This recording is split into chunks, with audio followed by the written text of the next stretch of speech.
என்பது வெறும் தூக்க கோளாறு மட்டுமல்ல, அது ஒரு தீவிரமான உடல்நல பாதிப்பின் அறிகுறி என்று மருத்துவர்கள் எச்சரிக்கின்றனர். குரட்டை பிரச்சனையை சரியாக கவனிக்காவிட்டால் அது உயர் இரத்த அழுத்தம், இதய நோய், ஸ்ட்ரோக் மற்றும் நீரிழிவு போன்ற உயிருக்கே ஆபத்தான நோய்களுக்கு வழிவகுக்கும். உடலில் குறிப்பாக கழுத்து மற்றும் அடிவயிற்று பகுதியில் சேரும் அதிகப்படியான கொழுப்பே இதற்கு முக்கிய காரணம் என்று மருத்துவர்கள் கூறுகிறார்கள்.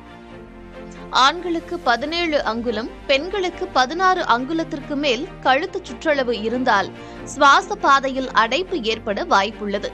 பகல் நேரத்தில் அதிகப்படியான தூக்கம், காலையில் ஏற்படும் தலைவலி மற்றும் கவனச்சிதறல் ஆகியவை இதன் முக்கிய அறிகுறிகளாகும். உடல் எடையில் 5 முதல் 10 விழுக்காடை குறைப்பதன் மூலம் சுவாச பாதையை வலுப்படுத்தி குரட்டை சத்தத்தை குறைக்க முடியும் என்கிறார்கள் வல்லுநர்கள்.